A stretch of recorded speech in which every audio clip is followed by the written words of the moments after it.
Hello everyone, and thank you for tuning in to my channel.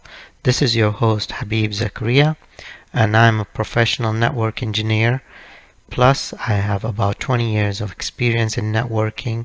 I teach on Udemy. I have courses on Udemy that are all practical in nature. I would recommend anyone who wants to excel in the networking field to do some of my courses to understand properly the technologies behind and how they work together.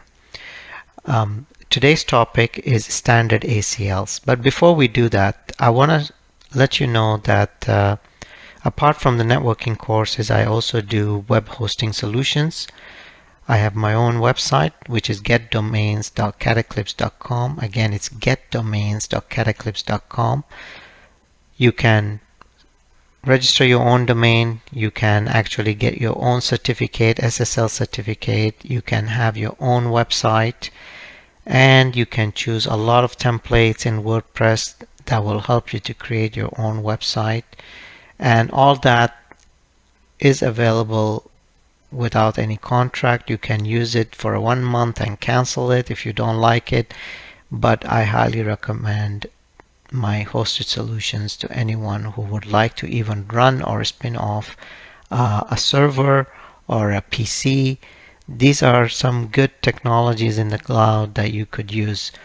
One of the simple things I did was I ran a VPC server, and I did a VPN connection to Azure and to AWS Cloud just to test that technology. So these are the things that I would like to provide to my subscribers. If you want to use those services, you are welcome, and test it out. It's a subscription base. Once you subscribe to, let's say, a domain name, you register your domain name. You can proceed with a professional email account, and you can start going and doing things like that. And if you have any prospective clients, and just shoot me an email and I can provide even more discounts.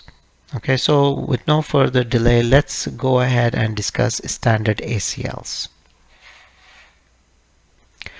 So what is a standard ACL? A standard ACL means a standard access control list. That's what it stands for. And it's a set of rules used in networking to control the flow of traffic in and out of the network. It operates primarily on the basis of source IP addresses, allowing or denying packets based on these addresses. Standard ACLs are typically applied to router interfaces, can also be applied in networking devices. Now, when we say networking devices, we mean by layer 3 networking switches, right? Because they also operate like a router, but with switching capabilities. So you can apply those access lists into layer 3 devices, switches, I mean. The key characteristics of standard ACLs, and this is very important to remember. The filtering criteria is important. A standard ACL use only the source IP address to filter the traffic. They do not consider the destination IP address, port numbers, or protocols. One of the main things that you could notice in the standard ACLs in a switch is when this is applied, it's primarily for management access. So standard ACLs are applied to provide access to the management interface of the network. Configuration.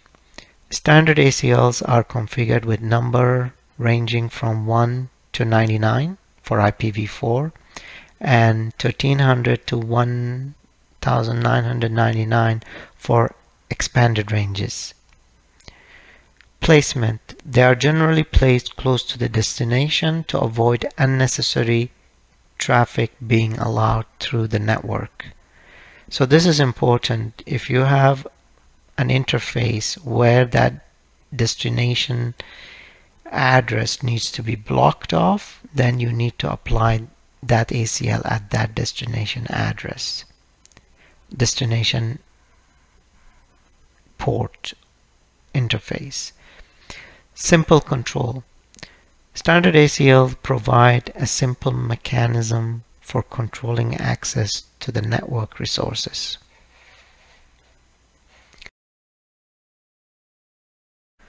Here is a sample configuration of a standard access list, and I'm saying here access list 10 permit 192.168.1.0, 0.0.0.255 is the wildcard mask.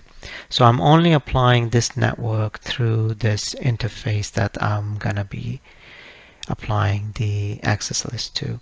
And the second statement is deny any, means I'm denying any other network. In the end is you have to find the right interface that's closest to the destination. If the interface is the router that's facing the switch where the destination is applied, is connected to, then you have to apply this access list to that router's interface. So here I'm saying it's fast Ethernet 0/0, and I'm gonna apply it using IP access group. In means inward, and that's how you will apply the access list. So again, at the bottom here, I'm explaining access list 10 permit 192.168.1.0, and the wildcard mask is 0.0.0.255, allows traffic from the network 192.168.1.0. So any packets from this network will be allowed.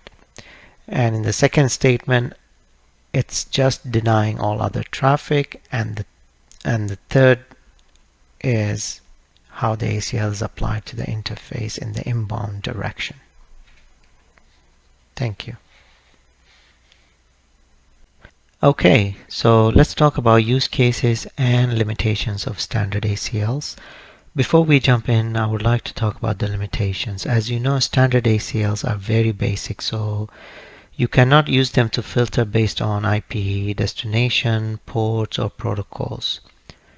The second limitation is scalability. Basically, for large campus environments, managing standard ACLs will be cumbersome due to their complexity. You cannot really have a lot of the details in this kind of an ACL.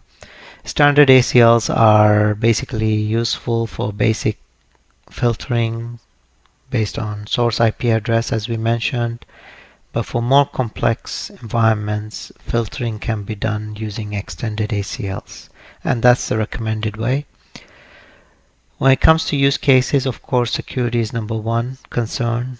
You want to limit some areas and some parts of the network, and you want to make sure like accessibility is controlled. Traffic management is another reason. You want to control traffic flow to optimize the network performance.